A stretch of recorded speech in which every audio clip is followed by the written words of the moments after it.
എല്ലാ കൂട്ടുകാർക്കും കാതികയിലേക്ക് സ്വാഗതം.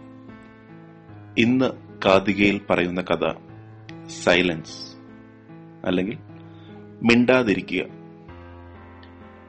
സ്കൂളിൽ ടീച്ചർമാർ കുട്ടികളോട് എപ്പോഴും പറയുന്നതല്ലേ, മിണ്ടാതിരിക്കുക, ശബ്ദിക്കരുത് അല്ലെ.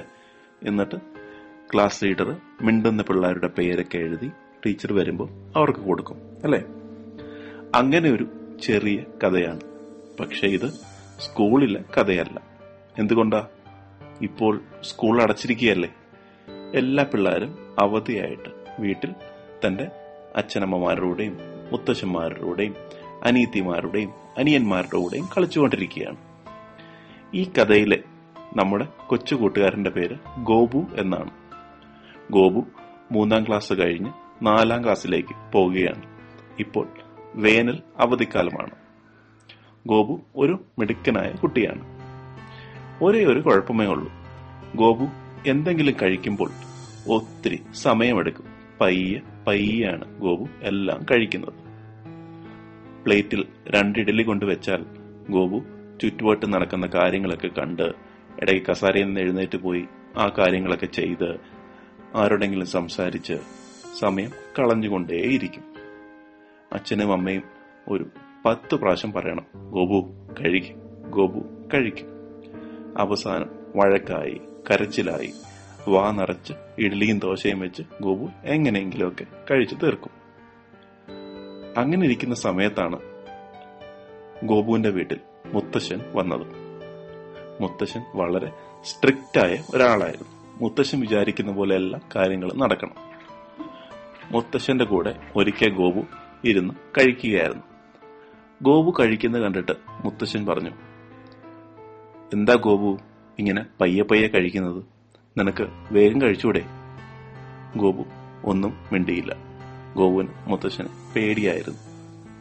അന്ന് ഗോപു വേഗം എല്ലാം കഴിച്ചു തീർത്തു. അടുത്ത ദിവസം പതിവ് പോലെ ഗോപു പിന്നെയും പയ്യെ ഓരോ ചോറും കഴിച്ച് സമയം കളയുകയായിരുന്നു. ടിവിയും കണ്ട് ബുക്കും വായിച്ചാണ് ഗോപുവിന്റെ സ്ഥിരം സമയം കളയൽ പരിപാടി. മുത്തശ്ശൻ പറഞ്ഞു, ഇനി മേലാൽ കഴിക്കുമ്പോൾ മിണ്ടരുത്. നീ സംസാരിക്കുന്നെങ്കിൽ ഭക്ഷണം കഴിഞ്ഞ് സംസാരിക്കുക. ഞാൻ പറയാം നീ എപ്പോഴാ സംസാരിക്കേണ്ടതെന്ന്. ഗോപു തലയാട്ടി. പിറ്റേ ദിവസം രാവിലെ കാപ്പി കുടിക്കാനായി ഗോപുവും മുത്തശ്ശനും മേശപ്പുറത്തിരുന്നു. പ്ലേറ്റിൽ 3 ഇഡലി ഗോപുവിന് വെച്ചു. കുറച്ച് സാമ്പാറും ഒഴിച്ചു കൊടുത്തു. മുത്തശ്ശൻ അപ്പുറത്തെ കസേരയിൽ ഇരുന്നു. മുത്തശ്ശനും ഇഡലി കഴിച്ചു തുടങ്ങി. മുത്തശ്ശ, ഞാനൊരു കാര്യം ചോദിക്കട്ടെ? മിണ്ടരുത്, മുത്തശ്ശൻ ഗോപുവിനോട് പറഞ്ഞു. ഗോപു മിണ്ടാതെ കഴിക്കാൻ തുടങ്ങി. മുത്തശ്ശന് ഒരു ഗ്ലാസ് ചായയും ഗോപുവിന് ഒരു ഗ്ലാസ് പാലും കൊണ്ടുവച്ചു. മുത്തശ്ശ, വീണ്ടും ഗോപു പറയാൻ തുടങ്ങി. സൈലൻസ്, മുത്തശ്ശൻ ഉറക്കെ പറഞ്ഞു. ഗോപു മുത്തശ്ശന്റെ കണ്ണിലേക്ക് നോക്കി വീണ്ടും പയ്യെ ഇഡലി കഴിക്കാൻ തുടങ്ങി. എങ്കിലും മുത്തശ്ശ, ഞാനൊരു കാര്യം പറയട്ടെ? മുത്തശ്ശൻ കണ്ണുരുട്ടി കാണിച്ചു.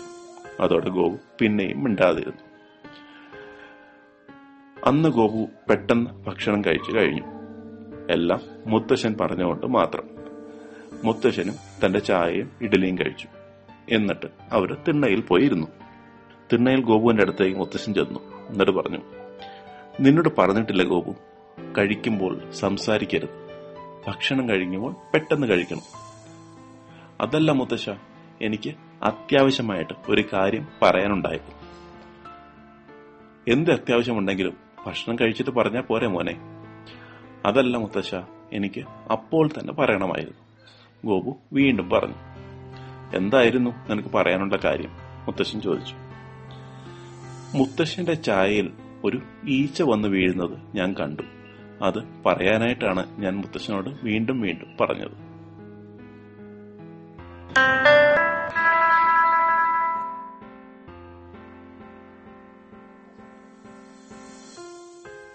ഇത് ഒരു കഥ മാത്രമല്ല. പെട്ടെന്ന് ഭക്ഷണം കഴിക്കുന്ന ഒരു ശീലം നല്ലതാണ്. ഭാവിയിൽ കാര്യങ്ങളൊക്കെ പെട്ടെന്ന് ചെയ്യാൻ നമ്മളെ സഹായിക്കുകയും ചെയ്യും. മറ്റൊരു കഥയുമായി കാതിക മറ്റൊരു ദിവസം. നന്ദി, നമസ്കാരം.